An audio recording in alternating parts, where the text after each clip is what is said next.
അസത്താവും sugar വന്നാണ് കാലും വിരളല്ല മുറിച്ചു മാറ്റുന്നില്ലേ? അതിന്റെ സത്ത് ഈ നമ്മുടെ ഉള്ളിൽ ഇരിക്കുന്ന ജീവന്റെ സത്തന്ന് വേർപെട്ടാൽ എന്റെ വിരളാൻ വന്നിട്ട് ആരെങ്കിലും വീട്ടിൽ സൂക്ഷിച്ചു വെച്ചിട്ടുണ്ടോ? അത് അസത്താണ്.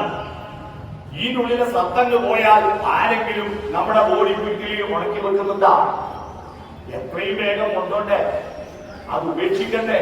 സംസ്കാരം, ശവസംസ്കാരം എന്ന് പറഞ്ഞാൽ എന്താ? സംസ്കാരവും ശവവും തമ്മിൽ എന്താ ബന്ധം?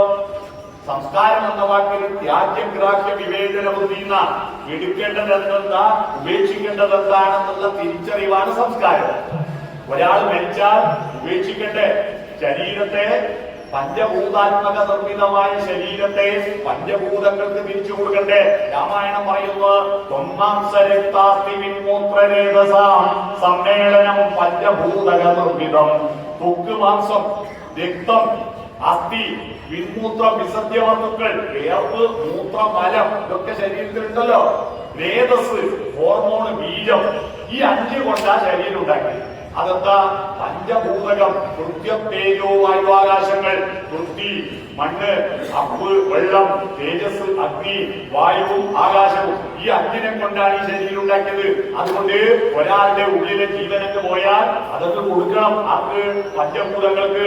മണ്ണിന് കൊടുക്കുന്നില്ലേ? അഗ്നിക്ക് കൊടുക്കുന്നില്ലേ? വായുവിന് ഗന്ധം കൊടുക്കുന്നില്ലേ കത്തിക്കുമ്പോ? ആകാശത്തിന് പുക കൊടുക്കുന്നില്ലേ? ഇനി വെള്ളത്തിന് കിട്ടാണ്ടായത് ചില സ്ഥലത്ത് 12ാമത്തെ ദിവസം, ചില ദിവസം 16ാമത്തെ ദിവസം ഒലിപ്പിച്ചു കൊടുക്കുന്നില്ലേ? കടലിൽ ഒഴുകുന്നില്ലേ? പുഴയിൽ ഒഴുകുന്നില്ലേ? വെള്ളത്തിന് കൊടുക്കൂ. 5 ആൾക്കും വീതിച്ചു കൊടുത്തു. വേണ്ടാത്തത് ഒഴിവാക്കണം. എന്നാൽ കൊടുക്കുമ്പോ വേണ്ടത് എടുക്കൂലേ? ഈ അഗ്നിയിൽ കൊണ്ടുപോയി വെക്കുമ്പോ കമ്മല് വെക്കൂലേ? മോതിരവും വളയും താലിമാലയും എല്ലാം ഉരുകി എടുക്കൂലേ? വെറുതേക്ക് എടുക്കൂലേ? അദ്ദേഹം മരിച്ചല്ലേ, അദ്ദേഹത്തിന്റെ ബാങ്കിലുള്ള ഫിക്സഡ് ഡിപ്പോസിറ്റിന്റെ സർട്ടിഫിക്കറ്റ് തീയിട്ട് കത്തിക്കോ? അതെടുക്കൂലേ? അദ്ദേഹത്തിന്റെ ഒപ്പിയത്തെ രേഖയിൽ എടുക്കൂലേ? അപ്പൊ വേണ്ട എടുക്കുക, വേണ്ട ഒഴിവാക്കുക. അതാ ശവസംസ്കാരം. ഈ സത്ത് ഉള്ളിലെ പോയി.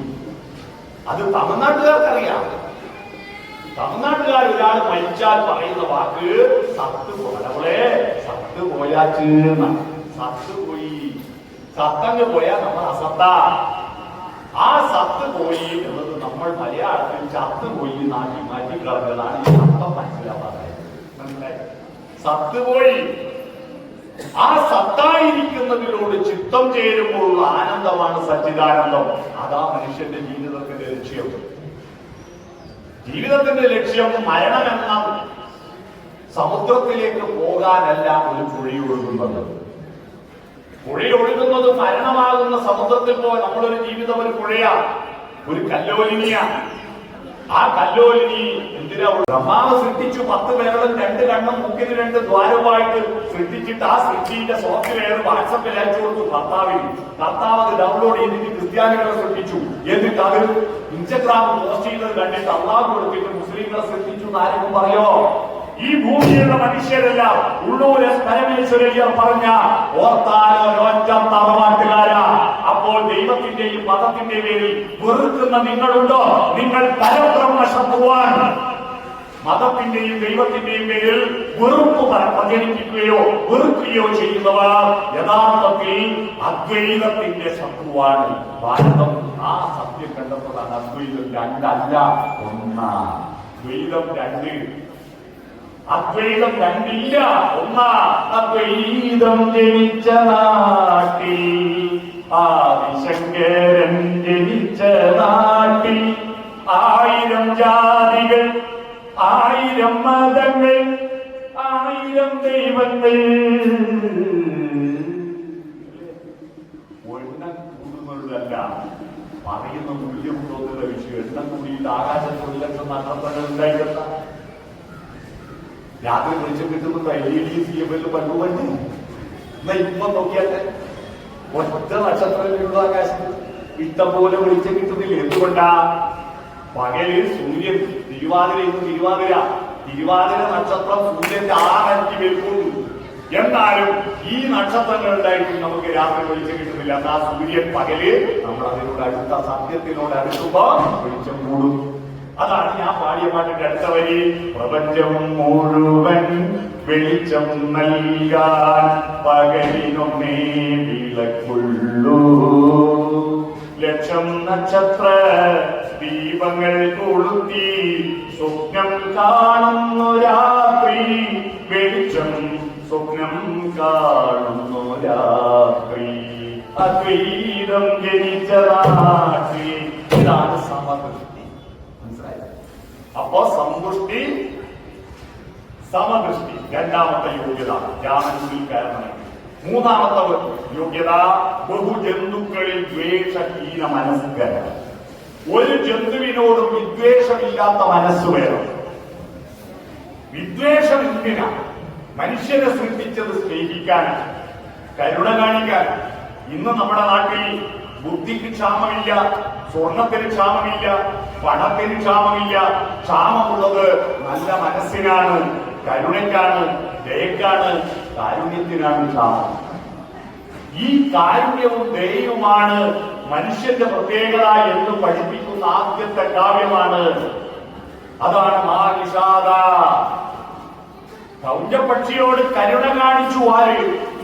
കണ്ണീരിൽ നിന്നാണ്, ശോകത്തിൽ നിന്നാണ് ശ്ലോകമുണ്ടായത്. മാനിഷാദ പ്രതിഷ്ഠാത്മകമശാശ്വതി സമ എന്ന് ശോകം, ദുഃഖത്തിൽ നിന്ന ശ്ലോകമുണ്ടായത്. ശ്ലോകമാണ് എന്തായത്? കാവ്യമായത്, മഹാകാവ്യമായത്, രാമായണമായത്. നിങ്ങൾക്ക് മറ്റുള്ളവരോട് വിദ്വേഷമുണ്ടോ? രാമായണം വായിക്കുന്നവർ ദയവീതിട്ട് ഇന്ന് വീട്ടിൽ പോയി രാമായണം വായിക്കുന്നവരും കേൾക്കുന്നവരും ഇന്ന് പോയിട്ട് രണ്ട് കടലാസ് എടുത്തിട്ട് ഒരു കടലാസിൽ എന്നെ ഒഴുക്കുന്നവരാരൊക്കെ എന്നൊരു ലിസ്റ്റ് ഉണ്ടാക്കി. എന്നെ കണ്ടുകൂടാത്തവർ എത്രയും ലിസ്റ്റ് ഉണ്ടാക്കി. ഞാൻ ലിസ്റ്റ് ഉണ്ടാക്കേണ്ടത് ആയിരക്കണക്കിന് ആളുകൾ എന്നെ വെറുക്കുന്നത്. കാരണം ഞാൻ ഈ പ്രസംഗം ഫേസ്ബുക്കിലും വാട്സപ്പിലും പറഞ്ഞ അതിന്റെ കമന്റ് കാണാം.